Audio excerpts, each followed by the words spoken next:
Welcome to Military Analytics. The news that former Russian President Dmitry Medvedev betrayed Vladimir Putin dropped like a bomb on the world agenda. Medvedev, known for his closeness to Vladimir Putin, went to America and had meetings with senior U.S. officials, as revealed by the Russian intelligence service. It is rumored that Medvedev made an agreement with the United States to end the Putin regime and regain the Russian presidency.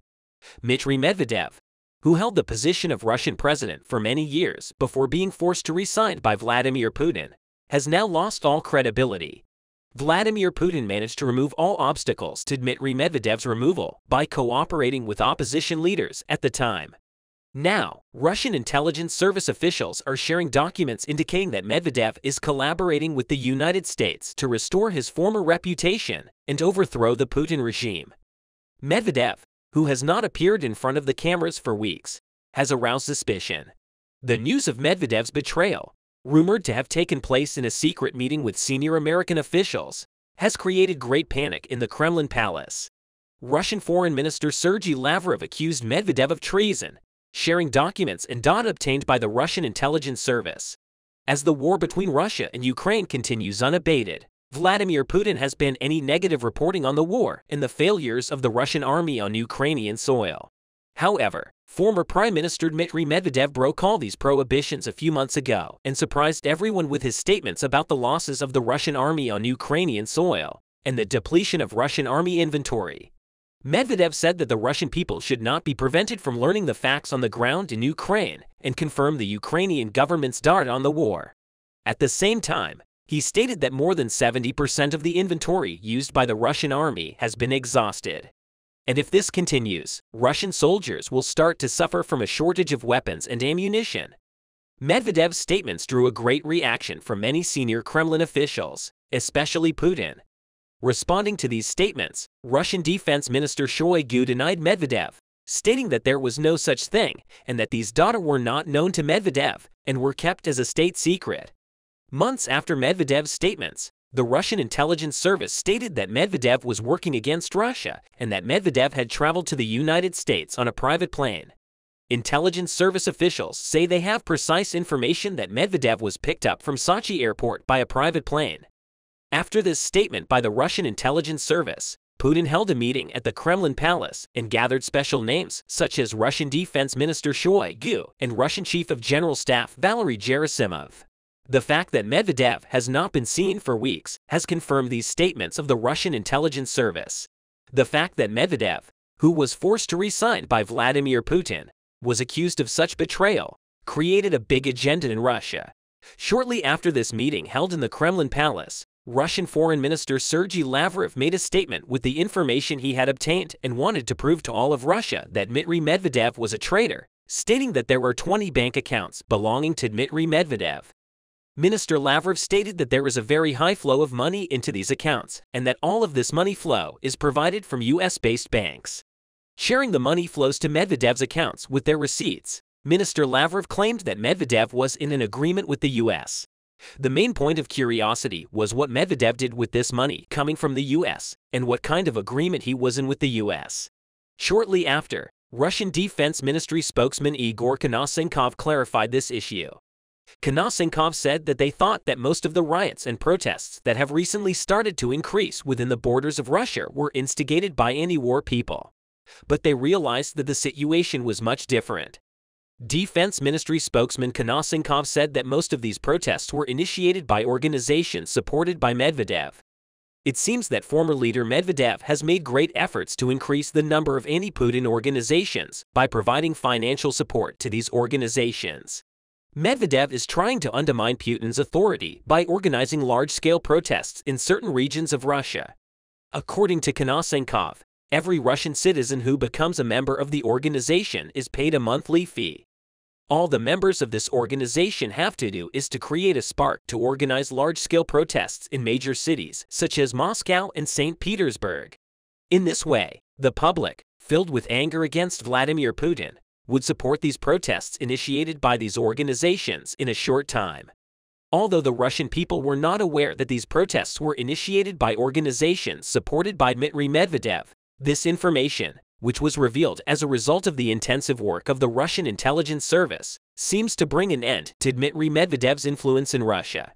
How Vladimir Putin will decide on Medvedev is still a matter of curiosity.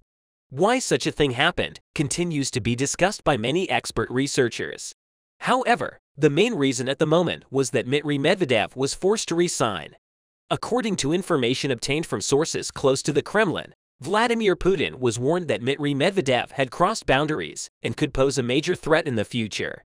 Thus, Medvedev was asked to resign and was replaced by Mikhail Mishustin, in whom Putin trusted more. After his dismissal, Medvedev began to disagree with Vladimir Putin on many issues.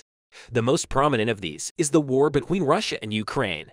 As the Russian army invaded Ukrainian territory, Vladimir Putin's harsh behavior in both domestic and foreign policy became very disturbing for Medvedev. Medvedev, who warned Putin on this issue, called on the Russian people to take to the streets many times. However, Medvedev's opposition to Putin became clear for the first time after Israel's statements.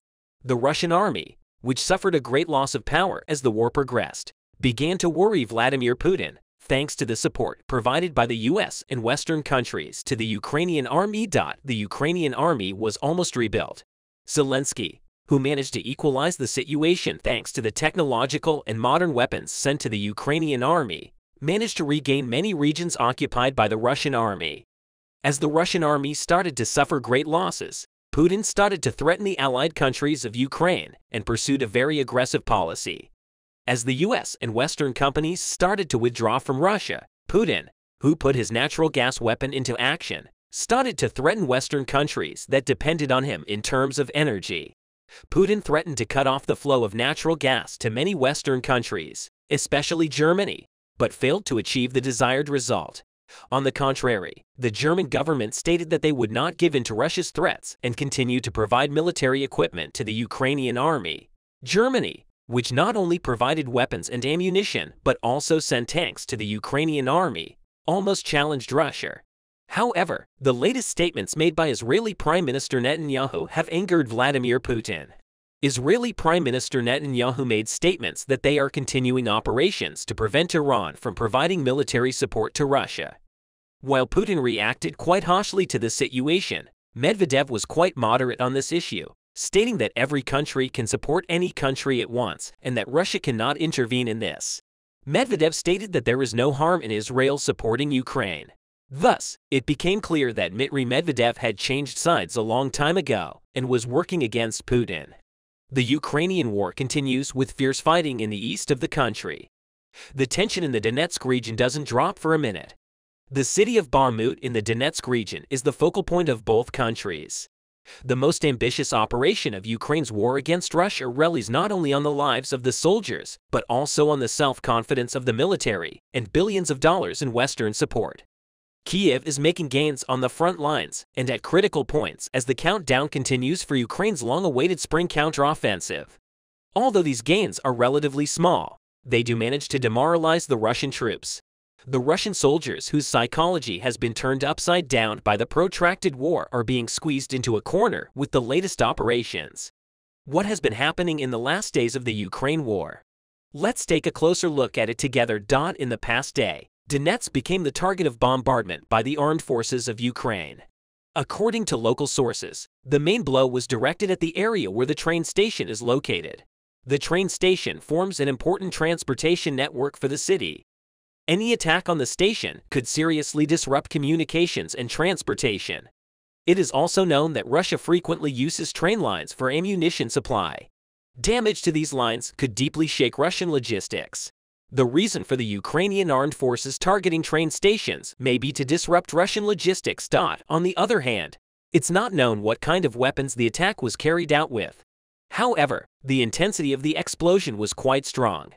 Images of the explosion were shared by local residents on social media. The huge black clouds rising into the sky were striking in the 10-second video footage. According to preliminary data, there were no casualties or injuries in the explosion. Parts of the train station were reportedly damaged as a result of the explosion. The exact location of the attack still remains unclear. There has been no official statement yet from the official authorities on the matter. On the other hand, According to the statement made by the General Staff of the Armed Forces of Ukraine the other day, the cities of Bakhmut and Marinka in eastern Ukraine continued to be the epicenter of the war. According to the update, 25 combat conflicts took place around Kupiansk, Lyman, Bakhmut, Avdiivka, and Marinka. The Ukrainian General Staff stated that the struggle for the city of Bakhmut continues. Russian troops conducted airstrikes near Bakhmut and Ivanivka. Ukrainian defense forces repelled numerous Russian attacks near the town of Marinka. According to the Ukrainian General Staff, the village of Pobeda in the Donetsk region was also bombed by Russian forces. Also, the Wagner chief, Yevgeny Prigozhin, claimed that his troops had captured all the territories they promised to seize to the last square centimeter in the eastern city of Bakhmut. Yevgeny Prigozhin confirmed reports of Russian-backed authorities that his forces had begun to clear mines. However, Ukrainian Deputy Defense Minister Malyar said that Ukrainian forces still hold control of some buildings in the southwest of Bakhmut and are advancing towards the flanks of the city. Anna Marie also stated that Kiev troops are advancing on the flanks of the city. Ukrainian President Volodymyr Zelensky also denied that Bakhmut was completely occupied by Russia. While allegations and denials are on the agenda in the Ukraine war, Kiev's counteroffensive may begin at any moment. The measures taken by the Russians, who have been afraid of counterattack operations for months, are reflected in satellite images. After months of stalemate, the expected attack will be a crucial test for Ukraine, which is trying to prove that it can make significant gains on the battlefield with weapons from the West. By examining hundreds of satellite images, we have identified some key points in key trenches and other fortifications built in southern Ukraine since October. These 4 locations provide insight into what Russia expects from the counterattack and what defenses Ukrainian forces may face. The first location is on the western coast of Crimea, captured by Russia in 2014. Crimea was formerly known for its seaside resorts. The coastline, stretching for 25 kilometers, is now filled with defensive structures built by Russian troops instead of sun loungers and umbrellas. First, there are dragon's teeth along the shore. Dragon's teeth are pyramid-shaped concrete blocks designed to block the way of tanks and other military vehicles. Behind the dragon's teeth are a series of shields that protect against incoming attacks. Several bunkers can also be seen along the trenches. Wood piles, digging machines, and dragon's tooth warehouses line the shore. When the image was taken in March, it shows construction work still going on. Some military experts argue that because Ukraine has so little naval capacity, the defenses are more of a precaution than a sign that Russia expects to defend and attack by sea. Intelligence analyst Leila Guest argues that the fortifications will likely deter any bold Ukrainian operation to attack Crimea by sea rather than by land. The second position is in Tokmak. The small town of Tokmak is located in the southeast of the country, on an important road that Ukrainian forces may want to use to separate Crimea from other Russian-held areas. There are reports of Ukrainian civilians being moved to turn the city into a military stronghold. This will give soldiers access to supplies and a base to retreat to. Satellite imagery shows a network of trenches dug in 2 rows north of Tokmak. Behind these trenches is another ring of fortifications surrounding the city, with 3 layers of defense prominently visible in this close-up satellite image. The upper part of the satellite image shows an anti-tank ditch. These are usually at least 2.5 meters deep and are designed to ambush any enemy tank that tries to passive. Behind the moat are several rows of dragon's teeth and another network of trenches. But Ukrainian forces are likely to face more traps. Mark Kansian from the Center for Strategic and International Studies states that there's a high probability that mines are hidden between the 3 defense lines of Tokmak. We discovered that 3 other towns near Tokmak were similarly fortified. The third location is on the E105 highway. A row of anti-tank trenches run along a 35-kilometer stretch of the E105 main highway west of Tokmak. The E105 is strategically important, connecting the Russian-held Melitopol in the south with the Ukrainian-held northern city of Kharkiv. Along the same road is Zaporizhia, which could be the target of a Ukrainian counterattack. The side controlling the E105 can easily move troops in the area. If Ukrainian forces attempt to use this road, Russia will likely target it with heavy artillery from behind their defenses. Russia's position is also within range of the T-401, another close-range target that can be targeted. Kansian said the Russians are worried about the recently built Ukrainian armored units. If these units can get on the main highway, they can move very quickly. The final location is Rivno Hill, north of Mariupol. The port of Mariupol is strategically located between the Russian-occupied territories in the east and Crimea in the south. It also became a symbol of resistance to the occupation when a fierce score of warriors resisted for months while the city was besieged. Located near the small village of Rivno, about 55 kilometers north of Mariupol, each circular trench has an earthen mound in the middle, probably to protect the artillery or keep the guns stationary. Meanwhile, circular trenches allow soldiers to take cover and move artillery to aim in any direction. It shows that Russia is preparing to defend open spaces along wider trench networks. But some analysts point out that Ukrainian forces can detect and bypass many of these defenses using similar satellite imagery and drone surveillance. Alexander, lord of the strategic consulting firm Civil Unlimited, therefore suggests that the Russians will seek to divert Ukrainian forces down specific paths that are heavily mined and pre-targeted by Russian artillery. The Ukrainian army organized its fiercest attack on the Russian ammunition network so far. The Ukrainian army, which blew up the Antonovsky Bridge, completely changed the course of the war. With this step, the Russian army, which had difficulty finding ammunition, faced a huge tension. And thanks to the last blow struck by the Ukrainian army, the tide has turned completely against Russia. In the last days of the Russian-Ukrainian war, the Russian front was shaken by a very tough operation. Thanks to this unbelievable operation of the Ukrainian army, the Russian soldiers are now running for their lives. But the main reason for this was Russia's organizational and regulatory failures. As a result of Ukraine, which is aware of this, putting enormous pressure one after the other, the Russian army is now completely cornered. It was known that Russia has been experiencing a shortage of ammunition and vehicles for some time, realizing that it will lose all its advantages against Ukraine in the continuation of these problems. Russia has now started to take some different steps. These steps started to increase the tensions experienced by the Russian army in many areas. When the Russian army entered Ukraine, it was close to seizing a very large piece of territory. But as a result of Ukraine's successful resistance, the Russian army was seriously repulsed. This created a problem of a large number of vehicles and weapons left behind by Russia. This, of course, directly led to a shortage of ammunition and vehicles for the Russian army. The Russian army, which was still carrying ammunition and vehicles to this region, was dealt a very hard blow. Before going into the details of the operation, you can use the Super Thanks button to support our team working to bring you the latest news. The Ukrainian army has recently started to change the nature of its operations. The most important point in this area is the superiority that Ukraine will now gain against the Russian armies. For this, hot clashes were not enough because Putin was constantly finding new soldiers and vehicles and directing them to this region. But blocking the support coming to this region could lay the foundation for the victory of the Ukrainian army. Realizing this, the Ukrainian army took action to blow up the most important Russian ammunition network. The most important bridge where the ammunition logistics were provided was detected with an unbelievable method. The Ukrainian army first started to determine the steps it would take against the Russian army. These were many routes that were considered very critical for Ukrainian soldiers. The most important of these routes was recorded as the Antonovsky Bridge, which is located in a critical area that can go to all fronts. If this bridge was destroyed, it would be a huge blow to the Russians, and the Ukrainian army immediately mobilized to organize an operation near that area. Following the intelligence gathered, the Ukrainian army sent a large number of special forces units to blow up the bridge in the area. But another intelligence from Russia would change the nature of the operation completely. The Russian army decided to send a convoy with a large number of ammunition to Bakhmut.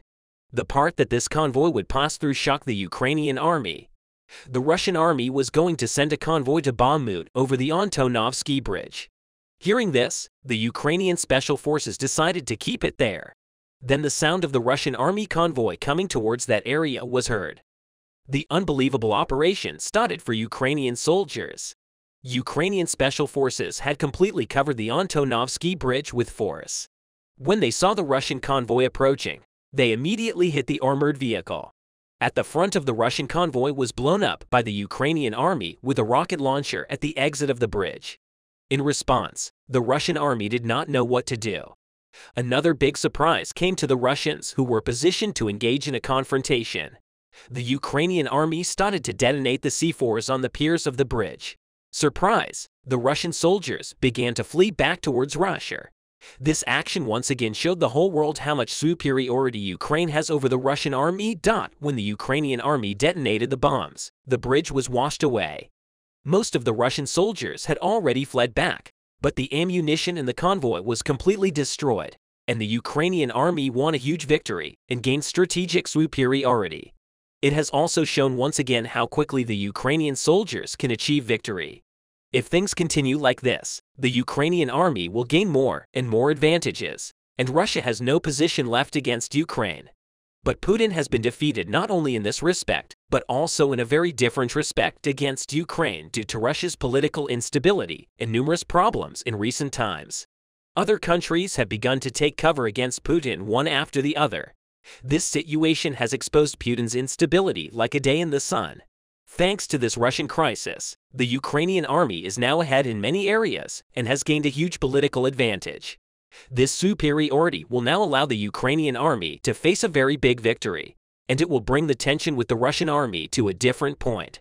But the whole world was shocked by the country that both imposed an embargo on Russia and wanted to give a lot of support to Ukraine.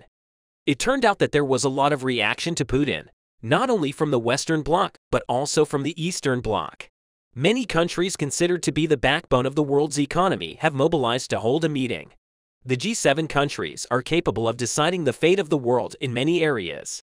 What they fear the most is that the whole world will face a nuclear disaster if this happens. It is expected that the worst distress will reach a very different point. If things continue like this, Putin is expected to make much bigger threats against all countries because he has lost. That's why the G7 countries have come up with certain very comprehensive solutions. The most important of these was to increase the embargo on Russia and bring it to a very different point, while another part was to maximize the support given to Ukraine. This was seen as the main step to end the war. But at this point, Japan's step changed everything, and Ukraine faced huge support, while Japan had been neutral since the beginning of the war. For the first time, it began to openly support the Ukrainian army. This paved the way for the Ukrainian soldiers to actually achieve great success when the Ukrainian army was victorious against Russia. Japan only provided $550 million in aid. But when Putin sent nuclear weapons to Belarus and then moved to launch a massive offensive in Ukraine, Japan took a big step and doubled its support to 11 times that amount. And it began to pave the way for the Ukrainian army's victory.